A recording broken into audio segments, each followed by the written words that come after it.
Kakak Subowo, Assalamualaikum. Pak, bagaimana caranya supaya saya dapat PKH? Oke, jadi caranya teman-teman, itu syaratnya dulu ya. Syarat wajibnya itu harus adanya komponen. Komponen itu ada tiga. Ada komponen kesehatan, komponen pendidikan, dan komponen kesejahteraan sosial. Kesehatan itu meliputi ibu hamil, balita. Itu termasuk komponen kesehatan. Untuk komponen pendidikan, di dalamnya itu ada kategori SD, SMP, sampai SMA. Sedangkan untuk komponen kesejahteraan sosial itu kategorinya meliputi disabilitas berat dan lansianya tuh teman-teman ya.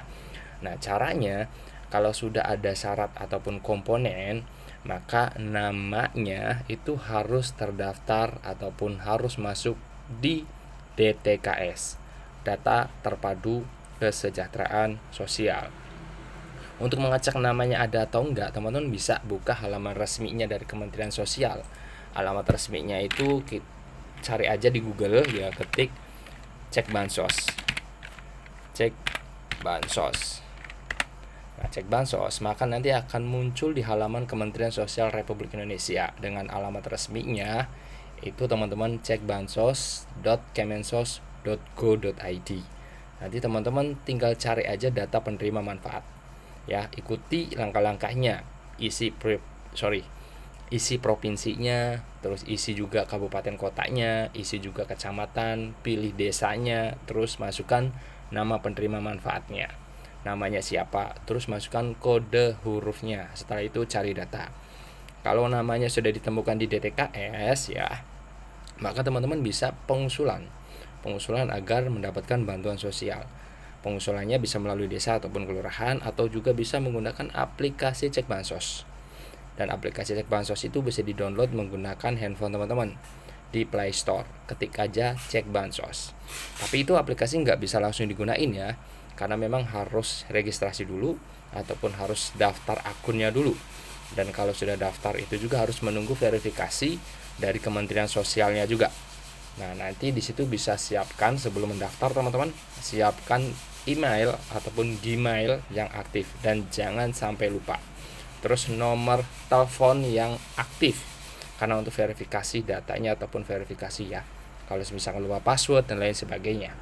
Itu hal yang penting untuk pendaftaran akun cek bansos. Kalau sudah diverifikasi dan diterima akunnya sudah aktif oleh Kementerian Sosial, maka pengusulannya bisa menggunakan aplikasi cek bansos.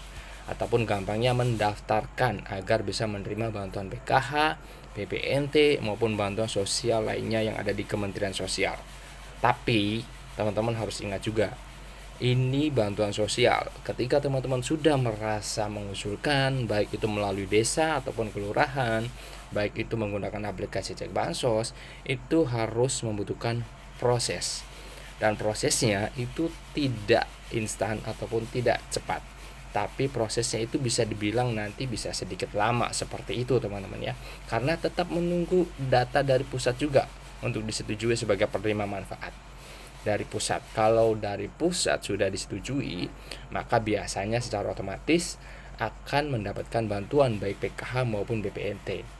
Baik nanti pencairannya itu bisa melalui pos ataupun nanti bisa mendapatkan KKS seperti itu. Tapi ingat, bantuan sosial itu prosesnya nggak instan. Jadi prosesnya bisa panjang.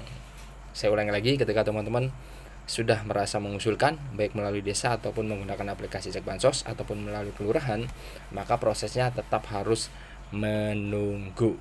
Kalau sudah saatnya cair, kalau sudah saatnya dapat PKH maupun BPNT, pasti nanti akan cair seperti itu. Yang penting namanya masuk saja dulu ke DTKS, karena DTKS itu sekarang penting teman-teman. Seperti bantuan PIP juga, bantuan PIP sekarang kan harus sinkron dengan DTKS juga, namanya juga itu harus ada di DTKS juga, dan bantuan-bantuan yang lainnya kemungkinan juga harus ada di DTKS juga seperti itu. Jadi usahakan dulu namanya itu masuk ke DTKS dulu. Kalau belum ada namanya di DTKS, maka bisa pengusulan melalui desa ataupun kelurahan agar namanya masuk DTKS. Langkahnya seperti itu ya, tapi tetap aja kalau semuanya sudah terpenuhi langkahnya tetap harus menunggu. Oke, jangan lupa follow. Terdaftar atau sudah